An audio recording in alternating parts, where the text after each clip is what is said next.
On today's show, a look at our senior tour all around the district. We'll tell you what seniors say concern them most. And here in the studio, my conversation with the Executive Director of the Atlanta North Georgia Labor Council. We'll talk about why their help with labor unions is more important now than ever before. I'm Commissioner Natalie Hall, and the district is next.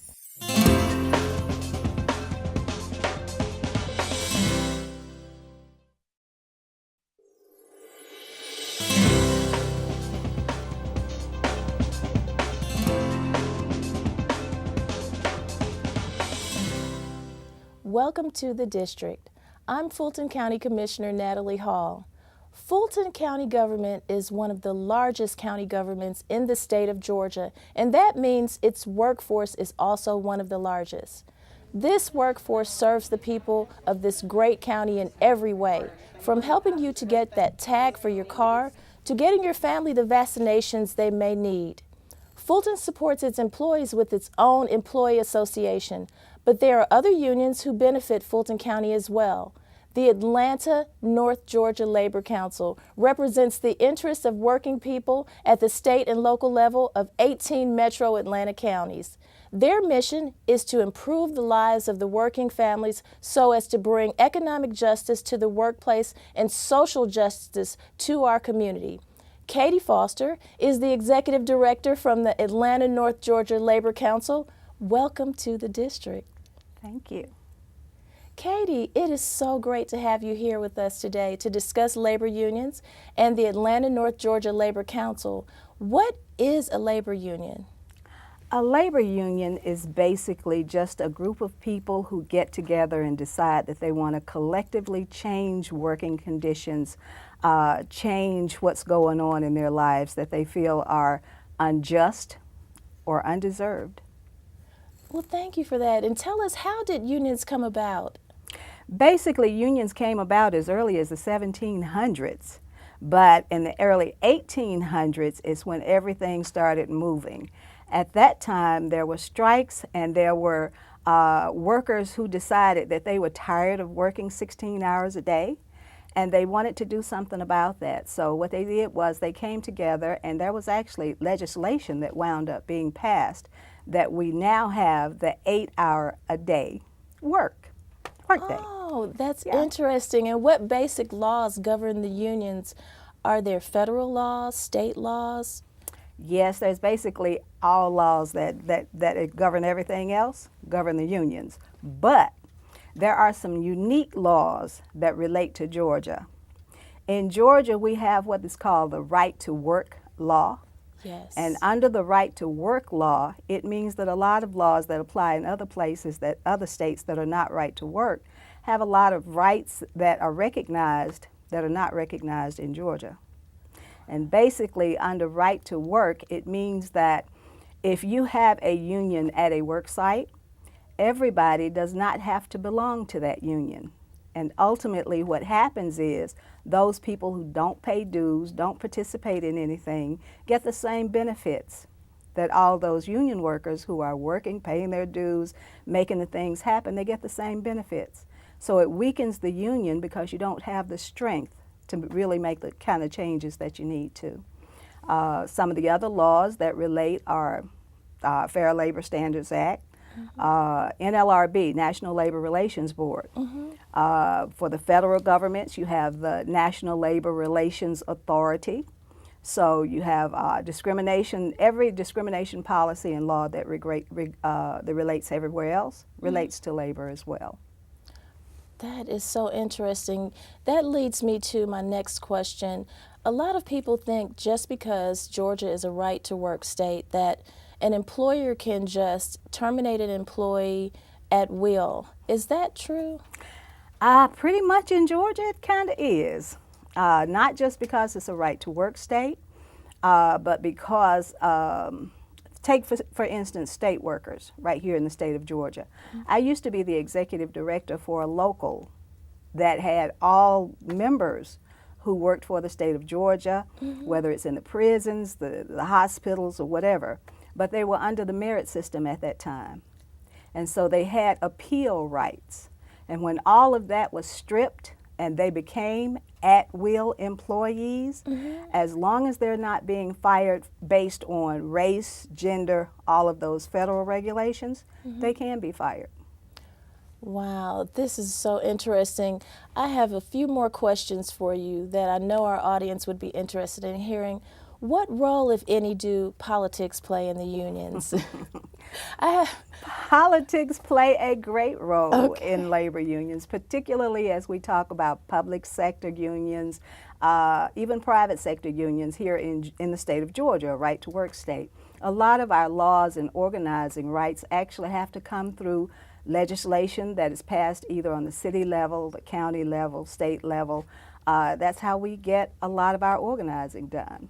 And one of the right-to-work laws is one of the real political areas, because everywhere in the country is trying to become a right-to-work state. And what are some of the issues that unions fight for? Unions fight for everything that relates to people, and it's not just labor people. It's for people, because everybody who works as a union member has a family. Yes. They live in a community. A lot of them go to church. So there's a connection. So our fight is not just about union members. It's about community. It's about the wholeness of a member. We fight for health care. We fight for wages. We fight for dignity and respect on the job. People just need a voice to say what's right. And I'll tell you, whenever you come upon a group of people who are a group of workers, if everything is okay at their work site, you can't talk to them about a union. So if they are being respected, if they are getting decent livable wages, if they have decent health care benefits, there's no need for a union. But since that doesn't happen, people have to collectively come together and make those changes themselves. Well, I have a few more questions to ask you, Okay. but let's take a break. We'll be right back. Stay with us.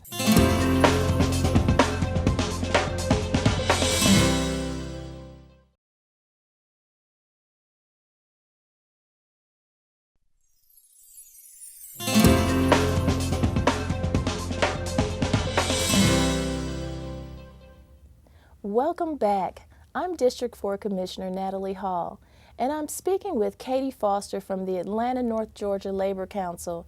Katie, let's continue our conversation.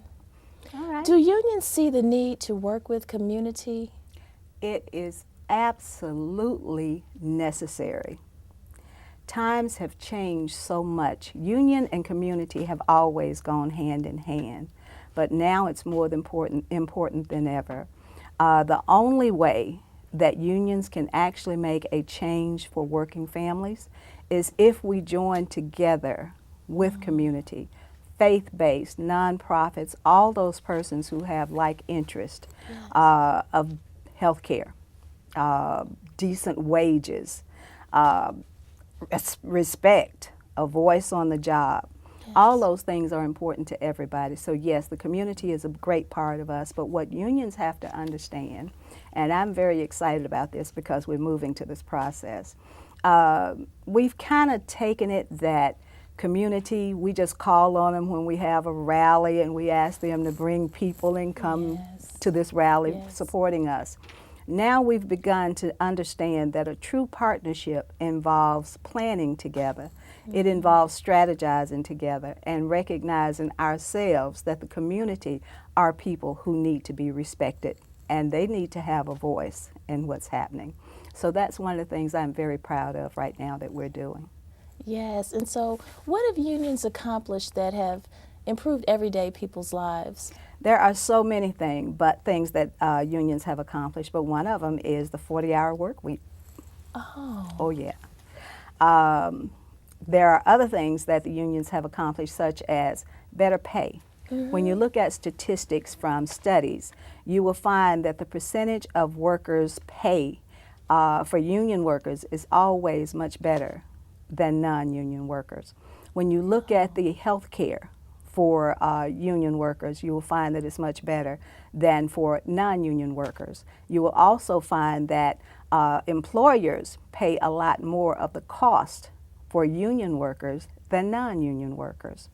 There are so many things. Healthcare, one of the leading things, I remember working on a campaign myself when President Obama became president, and he introduced the Affordable Health Care Act. Yes.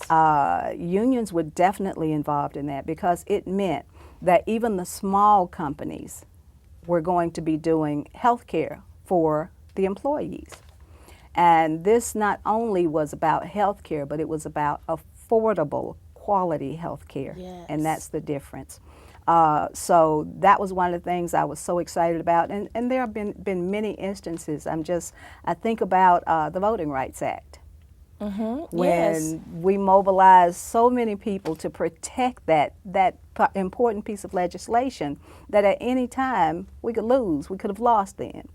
And every day we're out there on the front lines fighting for. Right now, there are people in this country who are fighting for the Dreamers. Yes. There are union members in this country who are fighting for this campaign against Mondelez, Nabisco, where they're closing down a plant right here in Atlanta. These people are going to lose their jobs and moving the plant to Mexico. Moving the plant to Mexico. And there's no real reason to do that. So I'd like to make a little plug too. We ask people all the time, everywhere we go, when you buy Nabisco products, we ask that you look at it and make sure that it's made in the USA. But there are so many fights that we fight. We just recently had a town hall meeting. And the purpose of that town hall meeting was to uplift the fact of a case that's called Janus versus AFSCME, District 3. And the purpose of that is all around this right to work that we were talking about. Janus is a man who actually filed his suit saying that he shouldn't have to pay union dues if he doesn't want to. And that's what the Janus case is basically about. But it says more than that. It opens the door across the country for unionism to decrease so much that one day we would not exist because our power is diminished, because our membership is so diminished. When people don't want to be a part of the union but want to benefit from the union, it doesn't strengthen us, it weakens us. And how would a person go about organizing in their workplace? Simple. If they don't know who to contact, don't know anything about unionism, first it takes a person to be interested and ready to make a change. Yes. That's the first thing. Then that person should actually contact, if they don't know a union, call the Atlanta North Georgia Labor Council. Call us and we will put you in touch with the right local, the right union you should be talking to for your industry. The number at that office is 404-525-3559, and we can definitely help you get the assistance that you need. Thank you. You're welcome. Does everyone see value in unions, or are there those who are not favorable of unions? All righty. We are in the South, and unfortunately, there's a large number of people who feel that unions are not, even if they felt before that unions were okay, they now feel that union has no place and that it's obsolete, which is far, far from the truth. And I guess I'd really want to share that there is a correlation between what has happened in the South, in this country, in this region. One is slavery. And people worked for nothing for a long time. And the people who benefited were the ones who owned the properties. And that is the mentality kind of that still exists. Because in this country, we have what we call the 1%ers and the 99%ers. The 1%ers are the people who own 1% of the most of the wealth in this country. That leaves the 99%ers to have to split the rest of it.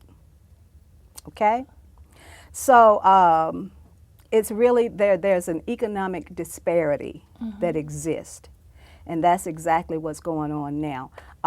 People don't want a union, and basically it's the big company owners, the people who make the big money, who don't want a union around because that means less profit for them.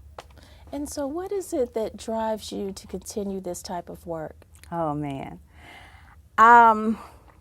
I guess I have to go all the way back to when I was 12 years old. 12? When I was 12 years old, I actually came up under freedom of choice as far as the schools were concerned. And what is that? Freedom of choice? Yes. At that time, it was before mass integration came about.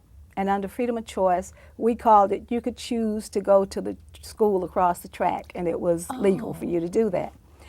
So I chose to go to what we call the white school. And there was a group or an organization that came to the little town that I come from, which is in Mississippi, itty bitty town. And that particular, the American Friends Service Committee, that's who it was. And they had a group of students, young students like myself, and they were teaching us about social justice and civil rights and voting, helping other folk, we couldn't even vote, but helping other folk to find out about voter registration. So we were going to integrate a restaurant one day. And that was my first experience of knowing what that change needed to happen. But I also learned that day that I could make a difference, and I was 12 years old. And from that point, I kind of became engaged and involved in civil rights and everything that was going on that was unjust. I became an elected official in the small town I was in. And my whole purpose was to help people who really needed help in that little bitty town. And that was also when I got involved in my first organizing campaign. There was a campaign that was going on at a poultry plant, and I was helping a friend by doing some quality control work in there. And I found out what people were going through. There were 63, 65-year-old women who were on that poultry line and couldn't get a break because there was nobody to take their place. So they had to stand there and either use the bathroom on themselves or just stand there and have to try the best they could to wait to get relief to go to the bathrooms. I've seen people in those poultry plants who the line was going so fast and they were using these sharp knives to cut wings off. We never think about what people go through to give us a piece of fried chicken. But they were cutting wings off, and they might cut a finger off and don't even realize it until somebody sees it going down the belt because they're moving so fast. So it's those kinds of things that made me know this is my calling, this is my ministry. Well, thank you for what you do for our community and for our citizens. It is admirable. And do you have any final thoughts for us? Just that I think one of the things we talked about earlier, you said you didn't know stories about what was happening. Mm-hmm. I think that labor has to do a better job of telling our stories. We have to get the education out there for people to know what's happening. And I think that others have to be more interested and lend an ear so that they can hear. I agree wholeheartedly. I believe in educating our citizens so that they are better equipped to ensure that we are doing our job to offer them the best quality of life. And Katie, thank you for joining us today. You're so welcome. Thank you for having me. Yes, and to learn more about Atlanta North Georgia Labor Council, check out their website. When we come back, I'll show you what happened on our ongoing senior tour. Stay with us.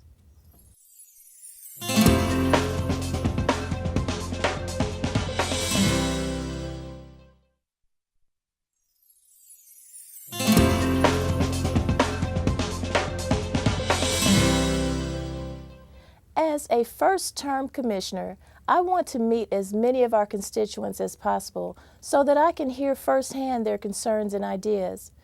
Well, our District 4 office has been on a tour of senior facilities in the district, and the conversations have been wonderful. They've shared concerns about the lack of senior housing and have shared their appreciation for the services the county provides for seniors. We have made stops already at the Helene S. Mills Center, the Harriet G. Darnell Multipurpose Facility, and the New Horizons Neighborhood Senior Center.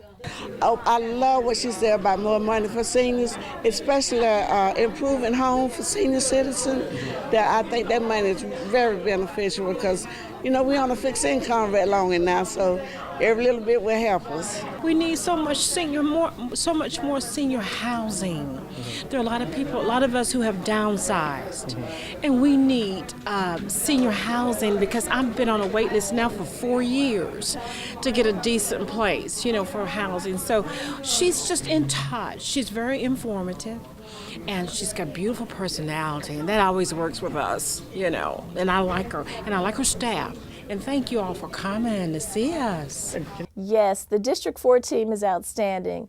That's our show for today. A special thank you to Katie Foster, Executive Director at the Atlanta North Georgia Labor Council, and a special thank you to the seniors who have made me feel right at home in my new role.